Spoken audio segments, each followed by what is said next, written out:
Tonight you will lock your door, turn off the lights, and fall asleep without a single thought of being eaten. Your ancestors could not do that. For nearly 200,000 years, every single sunset asked the same question. Will I see another sunrise? There were no walls, no locks, no phones to call for help. Just darkness, and whatever was moving inside it. Tonight we are going back to that world to find out what early humans were actually afraid of. And by the end, you may realize that fear never really left you. It just changed its shape. Picture Africa, roughly 200,000 years ago. No cities, no farms, no roads, just open grassland, dense forest, and a horizon that could be hiding anything.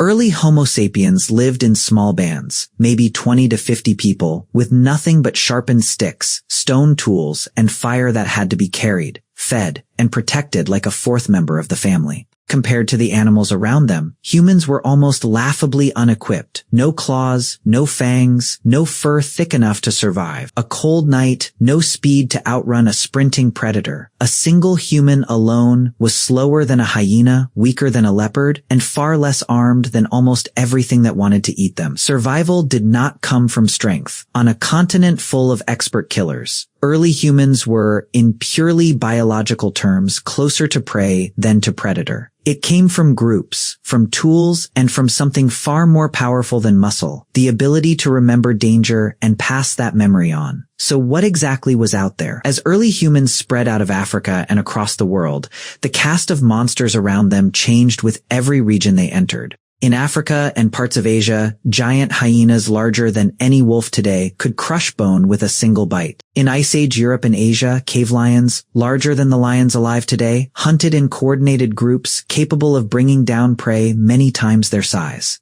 In colder regions farther north, large pack, hunting wolves added another layer of danger once the sun went down. In the Americas, saber-toothed cats stalked the grasslands with canine teeth longer than a human hand, built not for speed but for one devastating ambush bite to the throat. Alongside them, giant short-faced bears could stand taller than a doorway on their hind legs, with legs built for running down prey across open plains, a predator with the size of a bear and the speed of a horse. In the rivers and wetlands, ancient crocodilians waited motionless for hours, needing only one mistake near the water's edge. Even the sky was not entirely safe.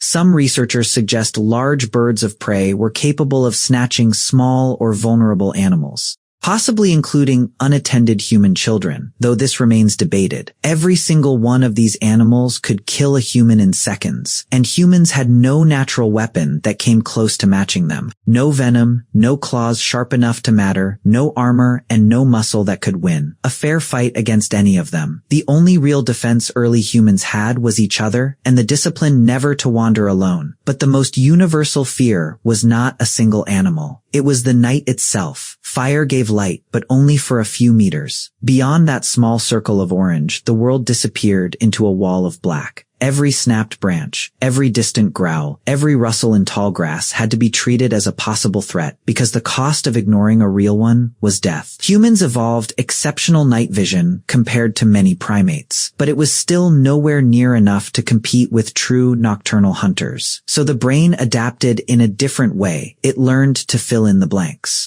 A shifting shadow became a predator crouching to pounce. A strange sound became something stalking just out of sight. This is the same psychological wiring that still makes you check a dark hallway twice, or feel uneasy walking to your car alone at night. You are not imagining danger. You are running software that is roughly 200,000 years old. Fear, it turns out, was not a flaw in the human mind. It was one of its most important features. Humans who froze at the sound of a snapping twig, who felt a chill from a pair of eyes watching from the bushes, who avoided isolation when the group went quiet. Those humans survived to have children. The ones who shrugged it off did not always get a second chance. This is why modern horror movies still use the exact same triggers. Our ancestors evolved to fear, sudden movement in peripheral vision, the feeling of being watched, isolation from the group, and silence that breaks without warning. A horror director did not invent these fears, evolution did hundreds of thousands of years earlier, and we have simply been recreating them in theaters ever since. Researchers studying the evolution of fear describe it as a kind of inherited alarm system, pattern recognition for predators, hypervigilance in unfamiliar environments, a startle reflex faster than conscious thought. None of this needed to be taught. It needed only to be inherited by the descendants of the humans who survived. Psychologists call this prepared learning. The idea that humans and animals are biologically primed to fear certain threats, like snakes, spiders, heights, and the dark far more easily than modern dangers like electrical outlets or speeding cars, simply because those ancient threats are the ones that shaped our nervous system for hundreds of thousands of years. Your fear of the dark is not irrational. None of this is metaphor. It is measurable. Brain imaging studies show the same amygdala activity in a person glancing down a dark hallway that researchers associate with ancient predator detection circuits. It is one of the oldest, most battle-tested instincts your species has ever produced. But here is the uncomfortable twist. Cooperation was the exact reason humans survived everything else on this list, and it was also the exact reason group conflict became so dangerous. As terrifying as saber-toothed cats and cave lions were, anthropological and archaeological evidence suggests that the most consistent threat to early humans was often other humans. Territory was limited. Resources were unpredictable.